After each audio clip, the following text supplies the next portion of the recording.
जग जननी के सभी रूप भक्तों को भाते हैं। हम कथा सुनाते हैं, हम माँ दुर्गा के 9 रूपों की कथा सुनाते हैं, पावन कथा सुनाते हैं। माँ जग जननी के सभी रूप भक्तों को भाते हैं, हम कथा सुनाते हैं।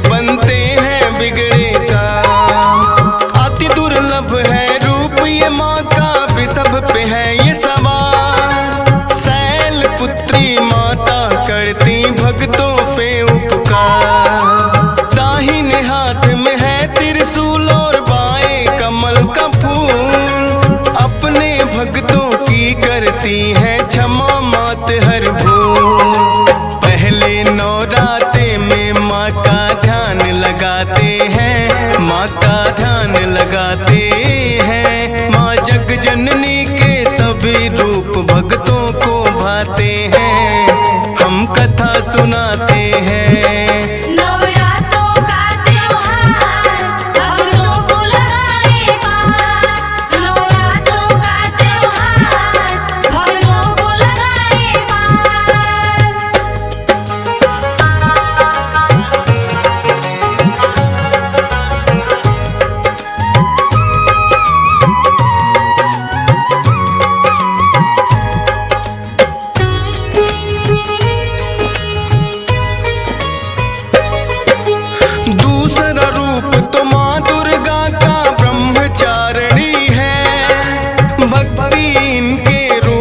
सबको पार तारणी है, दाएं हाथ में जप की माला, बाएं हाथ कमंडल। सभी तेज पड़ जाए फीके ऐसा है मुखमंडल।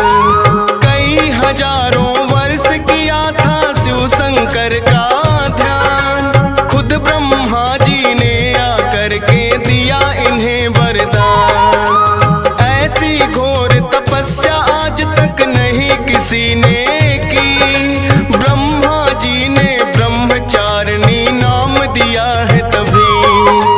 दूसरे नवरात्रे में इसके रूप को ध्याते हैं, इसके रूप को ध्याते हैं। माँ जग जननी के सभी रूप भक्तों को भाते हैं, हम कथा सुनाते हैं।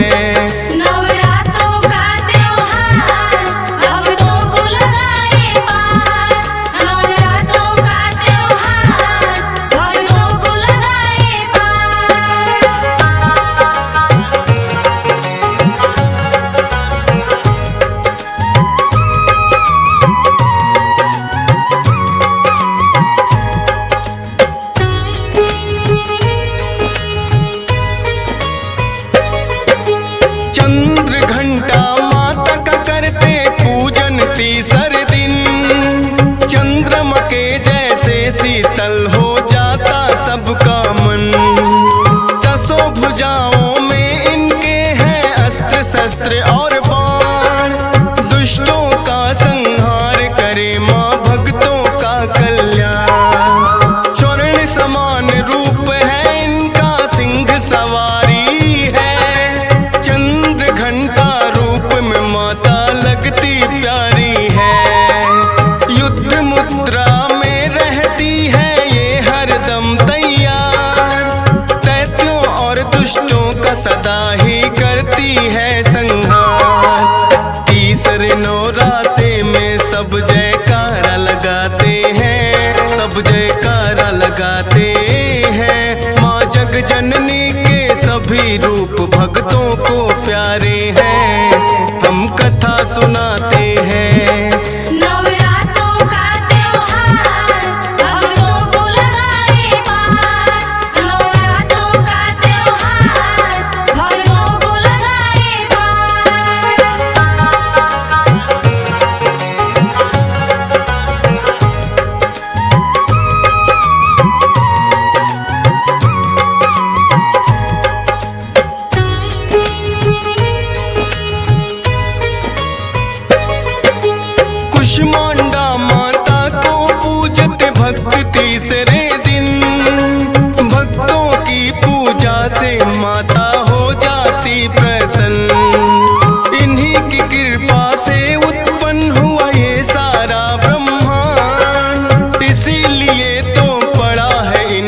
भगवान, इसीलिए तो इनका पड़ा स्कंद माता ही नाम।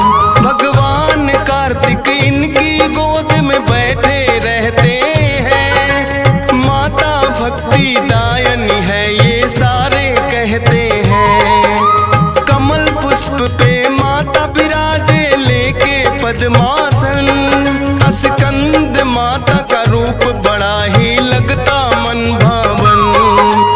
इनके भक्त सब पापों से मुक्ति पा जाते हैं, मुक्ति पा जाते हैं। माँ जग जननी के सभी रूप भक्तों को भाते हैं, हम कथा सुनाते हैं। नवरात्रों का त्योहार भक्तों को लगाए पार, नवरात्रों का त्योहार भक्तों को लगाए पार।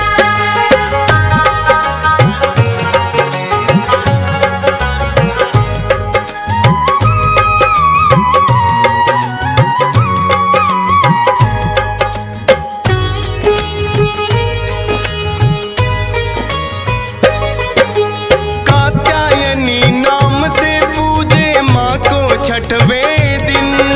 कात्यायन एक ऋषि हुए जिसने तप किया कठिन। कात्यायन के घर में पुत्री बनके तुम आई, आदि शक्ति जगदम्बे की तुम हो परछाई।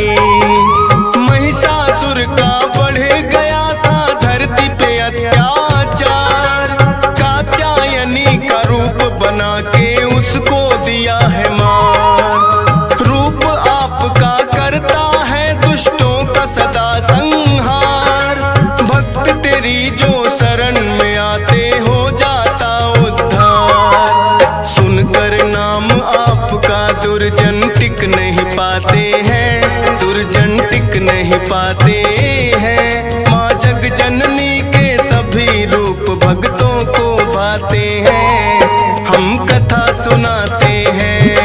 नवरात्रों का त्योहार भक्तों को लगाए पार, नवरात्रों का त्योहार भक्तों को लगाए पार।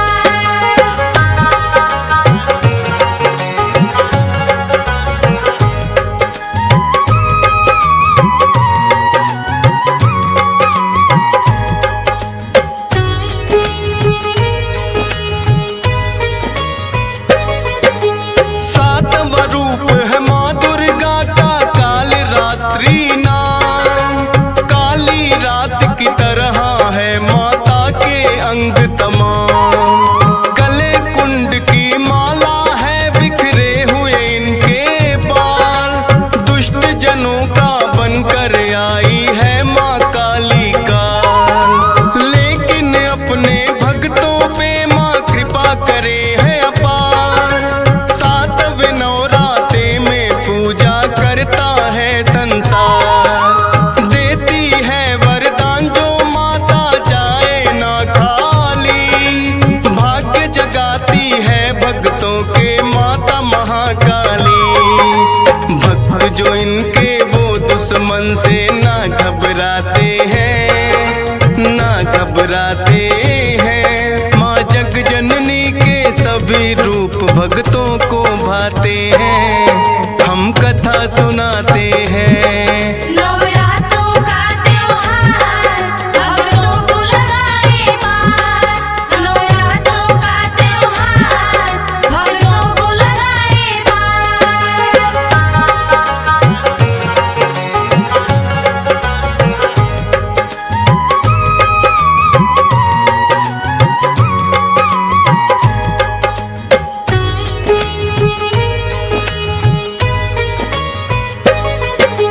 महागौरी के रूप में है जो आठवीं है शक्ति। सच्चे मन से जो जन करते हैं इनकी भक्ति, रोग दोष कोई उन भक्तों के पास ना आते हैं। सब पापों से मुक्त भक्त इनके हो जाते हैं। श्वेत बैल की करे सवारी, वस्त्र है सभी सफेद। सबका ही कल्याण करे माँ ना रखती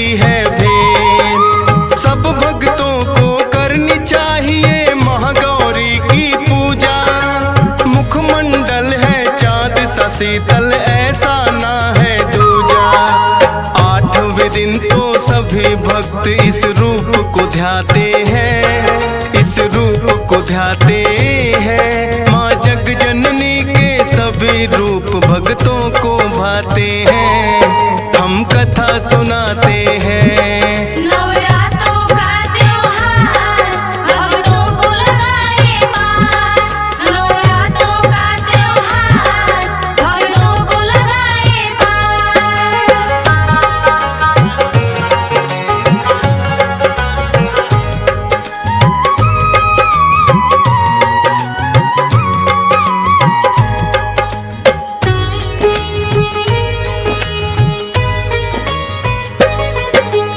नौवां रूप है सिद्धिदात्री, सिद्धियों का भंडार। अपने सब भक्तों की माता करती नैया पार। कमल पुष्प पर रहती है ये माता सदा आसीन। इनकी पूजा करने से कोई दुखी रहे ना दीन। नवरातों में पूजे जाते माता के 9 रूप। मिट जाए अज्ञान अंधेरा, खिले ज्ञान की धूप। 9 रूपों का कर दिया भक्तों हमने आज बखान। दियस पाल का कुछ भी नहीं है, दिया आपने ज्ञान। फौजी सुरेश से भूल हुई तो माफी चाहते हैं, माफी चाहते हैं। माँ जग जननी के सभी रूप भक्तों को भाते हैं, हम कथा सुनाते हैं। नवरात्रों का त्योहार भक्तों को लगाए पार। नवरात्रों का त्योहार भक्तों को लगाए पार।